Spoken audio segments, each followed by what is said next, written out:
J'ai une question pour vous deux. Benoît Dutrisac. Je suis là pour aider. Qu'est-ce qu'ils veulent, Mario? Mario Dumont. Une réduction de la tâche puis une augmentation de salaire. Ben, c'est cave. C'est des crapules. C'est cave, dire ça. Ils ont tellement tout. Non, ils ont déjà eu plus. La rencontre Dutrisac-Dumont. Fais un petit effort. Fort. Bonjour, Benoît. Salut Mario, je veux juste te dire que j'ai consulté Dr Amiotte là, pour écrire la mise en demeure pour toutes les prévisions météo. Et Dr Amiotte va me conseiller sur comment envoyer une mise en demeure pour spécialiste des mises en demeure. Pour ouvrir le dialogue. C'est important le dialogue, Mario. T'avais été marqué par cet épisode des médecins. Hey, il y a François Legault hier qui a commencé à critiquer la mairesse sur la gestion des manifestations, mais il y a même ton ami Mark Miller qui a dit qu'il faudrait s'interroger sur des permis de manifester. Ça nous ramène un peu au règlement P6 où à une époque, il fallait donner son trajet, son parcours, il fallait manifester non masqué pour être reconnaissable si on commet des méfaits.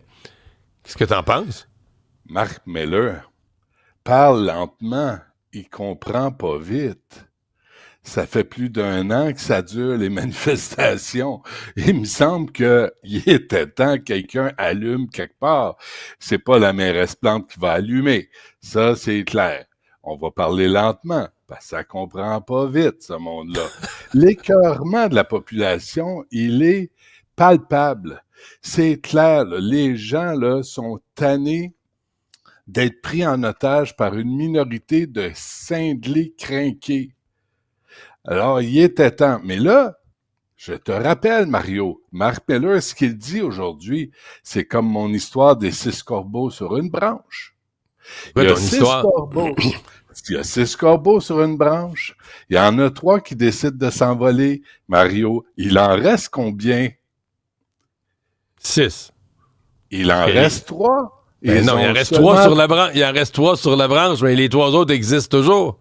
Non, ils ont seulement décidé de s'envoler. Okay. C'est pas fait. Tu comprends? Ils sont toujours 6 sur la sacramouille de branche. Et Mark Miller, c'est ça qu'il fait, là. Il dit, on va le faire. Ça sent bien. Tu sais, et là, tu entends François Legault, il faudrait arrêter les crapules. Moi, tout ce que j'entends, c'est on devrait, puis il faudrait, puis... Hey, quand est-ce qu'ils vont dire, voici ce qui s'en vient, voici ce qu'on fait. Puis dorénavant, si tu veux manifester, t'enlèves ton masque, Baquet, puis tu donnes ton itinéraire.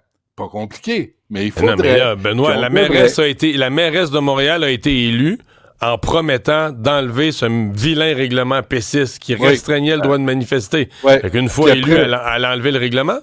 C'est ce que le peuple voulait. Après, elle vient pleurnicher. Puis elle dit, ça, la violence, c'est non.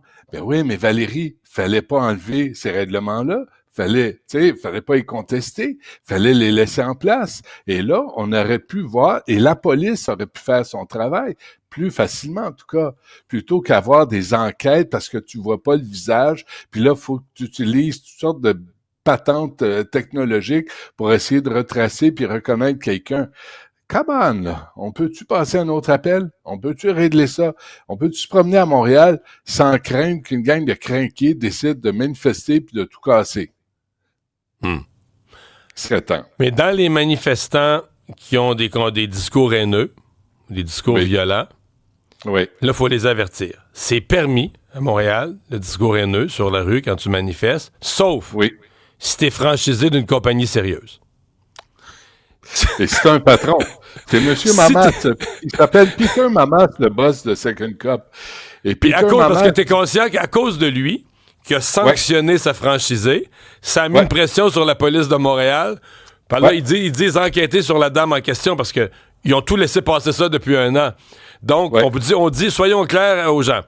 Si vous êtes le franchisé d'une compagnie sérieuse, la loi pourrait s'appliquer à vous. Ouais. Pour les autres, s'il n'y a pas de problème. C'est ça. Mais il était plus que temps, et bravo à M. Mamas. Je pense vraiment, là, c'est ce qu'on m'a dit. C'est son nom, le patron de Second Cup, qui a dit, elle dort. Elle, on ferme, ça suffit. C'est drôle, on a essayé d'avoir, il faudrait essayer d'avoir des commentaires, puis là, tout à coup, elle n'a plus rien à dire. Mais tu sais que sa spécialité, c'était son Cappuccino Himmler. Son Cappuccino Himmler. Hey, elle faisait des saluts nazis, sacramouille. Ça va pas la tête. Ça va pas la tête. Ou retourne à l'école. Elle faisait des saluts nazis en parlant de la solution finale. Non, elle, contrairement à d'autres, est allée à l'école. Elle avait l'air à savoir exactement de quoi elle parlait. Là, le discours, le geste, tout se tenait. Là. La misère à croire ça, Mario, parce que toute personne décente et minimalement instruite va dénoncer le génocide qu'a connu le peuple juif. C'est ça. Tu l'as dit toi-même, toute personne décente. C'est ça. Mais on ne l'a pas. En passant, là, je te reviens à tel point, le premier ministre Legault a offert à la mairesse de Montréal, parce que ça, c'est important, là, il faut le souligner, Valérie Plante, d'envoyer des policiers de la Sûreté du Québec en renfort dans la métropole. Réponse de Mme Plante. Je ne sais pas. C'est pas dit. Mais... Ça n'a pas l'air à y tenter. Puis, mettre de l'ordre dans sa ville, Mme Plante, ça n'a pas l'air à lui tenter. Fait que là, elle va nous annoncer que, je sais pas ce qu'elle va annoncer après-midi, là. Piétonisation de Sainte-Catherine. Ouais. Bon, ça, c'est important. J'ai parlé à M. Creton hier de chez Alexandre, Mario. Puis, écoute, ils sont là, puis ils se peuvent plus, là. Puis il dit là, s'il commence ses travaux pour la piétonisation de la rue Sainte-Catherine, tu vas pas avoir une administration dans un an qui va commencer à défaire les travaux. C'est insensé. On peut pas niaiser de même. On peut pas payer pour construire puis détruire après. C'est insensé. Fait qu'elle va de l'avant. Consultation, ça a l'air que c'était nul. C'est pas vrai qu'elle a consulté les commerçants. Comme la STM pour l'histoire de la famille Lee, qui vont exproprier parce que M. Caldwell est trop heureux pour venir en entrevue puis expliquer pourquoi la STM n'a pas fait de vraie consultation. Tu parles de transport en commun avec la STM. C'est un autre de nos sujets ce matin. C'est l'ARTM, la grande agence qui doit coordonner l'ensemble du transport en commun pour le Grand Montréal. Il semble avoir perdu la confiance. En tout cas, pour les maires de la Rive-Nord, on semble avoir perdu la confiance. Les maires de la Rive-Nord demandent carrément d'être retirés de la RTM, de gérer eux-mêmes leur budget, leur transport. Oui. Puis là, tu as la RTM, là, l'Autorité régionale de transport métropolitain. Il faut les apprendre, les acronymes. Tu as le ministère des Transports. Tu as aussi Mobilité Infra-Québec. Il y a combien de monde qui se mêle des transports au Québec? Il y a combien d'organisations? Il y a combien de faiseux puis de têteux de chèques qui viennent s'asseoir puis qui remettent à plus tard les décisions? Moi, Mario, à un moment donné, là, j'avais une série d'entrevues avec des maires et des mairesses à travers le Québec qui étaient exaspérés, pour ne pas dire écœurés, de l'attitude du ministère des Transports à leur endroit. Il y avait des revendications légitimes. Je me rappelle du maire de Joliette, il y a une madame qui venait de se faire tuer par un pick-up, puis il dit, ça fait des années qu'on demande au MTQ de venir régler le coin de ce carrefour, qui s'en fiche. Nombreux sont ces maires et ces mairesses qui dénoncent l'attitude vraiment arrogante du ministère des Transports. Moi, je suggère, je sais que je suis là pour aider, oui, mais il est temps d'avoir une commission parlementaire où on va entendre les maires et les mairesses à travers le Québec, pas juste à Montréal, pas juste dans le Grand Montréal, à travers le Québec, qui vont venir raconter et dénoncer l'attitude du MTQ, qui est un directeur par région, on sait comment ça marche, qui sont oh non, vous n'avez pas vraiment besoin. Le nombre, écoute, à un moment donné, là, ça arrêtait pas. Je faisais à peu près un maire ou une mairesse par semaine qui disait, nous, ça fait des années, ça fait des mois, on dit, ce tracé-là est dangereux. On vient d'avoir un accident, il y a des morts, il y a des blessés. Et ça se fait pas. Ça se fait toujours pas parce que le ministère des Transports, que ce soit Geneviève Guilbeault, que ce soit Bonnardel, que ce soit n'importe quel ministre, a les doigts dans le nez.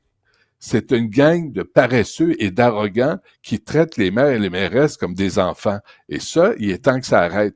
Et là, tu as à Repentigny qui dit, hey, nous, là, on le fait-tu, le transport? Et ils disent, il y a un rapport sur le bureau de la ministre depuis cet été. Cet été, Mario, on est rendu au mois de novembre. Mais la RTM, c'était la nouvelle... Depuis, ça a été créé en 2017. Là, ça a 7 ans. C'était la nouvelle affaire parce qu'il y avait trop de petits joueurs à Montréal, puis la Rive-Sud, la Rive-Nord. Il fallait avoir une autorité régionale. C'était le plan, c'est le gouvernement libéral, le gouvernement Couillard, d'avoir une espèce de joueur capable de coordonner ça. Mais là, 7 ans plus tard, il a perdu la confiance. Écoute, c'est pas un maire qui chiale, là, c'est tous les maires de la Rive-Nord qui sont associés pour dire on vous veut plus dehors. Mais tu sais, t'ajoutes à ça Infra-Québec, Mobilité Infra-Québec, t'ajoutes, tu sais, le MTQ, je veux dire, tout le monde se pile sur les pieds. Je sais plus qui décide de quoi, puis Ouais. qui a autorité sur qui. Alors, bref, il n'y a rien qui se décide, puis les Mais c'est ça que projets j'allais traînent en dire. rond.